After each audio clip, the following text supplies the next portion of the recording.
और आभार व्यक्त करते हैं इसे झांकी की संरचना करने वाले स्मिता दीदी आदि सहयोगियों के द्वारा जो ये सुंदर कला प्रस्तुत हुई महाराज। और हाँ, आप सब रुष्ट मत होइए, आप सब जो दर्शक है ना, आप सभी की वजह से ये झांकी भी बनी है, इसलिए आप सभी आभार के पात्र हैं, आप सभी धन्य हैं, हम सभी धन्य महाराज। निश्चित रूप से हम सभी श्रेष्ठ हैं महाराज। सुदामा कुछ अक्षत लेकर के आए थे, तंडुल लेकर के आए थे और भगवान ने एक मुट्ठी जैसे तंडुल उठाया महाराज,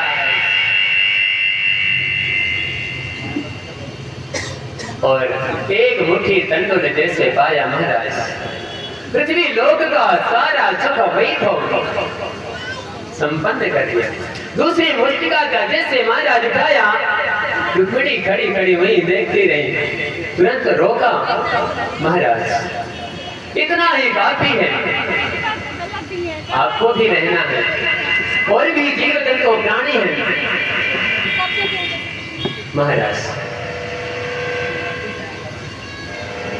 क्या अप्रतिम सुंदर महाराज। लेकिन इतनी बड़ी विडंबना कि सुदामा ने अभी भी यहाँ पर कुछ भी याचना नहीं की, और माता जी अभी भी केवल यहाँ गुरुकुल की बातें चल रही हैं। कन्हैया, हम और आप जब पढ़ाई किया करते रहे, कैसा सुंदर जीवन था, गुरुजी लकड़ी बीनने के लिए भेजते रहे, वाह महाराज कितना सुंदर दृश्य था। ये सारी चर्चाएं करते हैं, सुदामा पूरी रात्रि बिताते हैं, दूसरे दिन अपने यथास्थान पर प्रयाण करते हैं महाराज। जैसे अपनी नगरी को पहुंचे, सुंदर भवन देखा, सुशीला को गहनों से लगा हुआ देखा, अलंकारित देखा महाराज। सुदामा ने कहा, मुझे ये तो चाहिए ही नहीं, वैसे तो पहले पहचानने से भी रहा नहीं।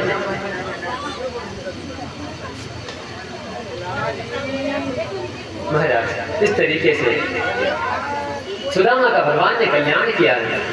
आगे चल करके महाराज ये तो वंशियों को ऋषियों का श्राप लगा। एक दिन कुछ ये तो वंशी कुछ बालकों ने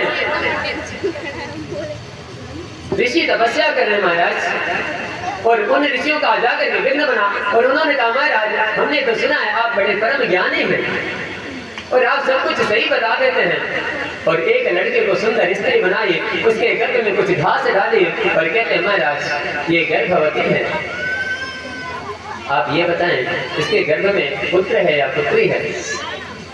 महाराज ऋषियों ने जैसे तप किया, ध्यान लगाया, प्रष्टुम विलज्जते साक्षात् प्रकृतामोघ दर्शना प्रसोष्यन्ते पुत्रकामा किं शुद्ध संजनयिष्यति। एवं प्रलब्धा मुनयस्तानोचुः कुपिता नृपा जनयिष्यति वो मंदा मुसलम कुलनाशनम। महाराज ऋषियों ने श्राप दे दिया कि जिस घास को लेकर के तुम आए हो, महाराज ऋषियों ने श्राप दिया कि यही घास मूषल बने और तुम्हारे पूरे वंश के नाश का ये कारण बने। महाराज श्राप दे दिया। अब इधर होता क्या महाराज, जैसे थोड़ी से आगे बढ़े, आपस में इनके वंश में विवाद चढ़ गया, आपस में एक दूसरे को मारते। जब इनके अस्त्र खत्म हो गए, वही घास एक लौह के मूसल का आकार धारण किया है महाराज, साधन बन गया। एक दूसरे से लड़ने लग गए, आपस में सभी आपस में एक दूसरे को मार करके सब खत्म हो जाते हैं।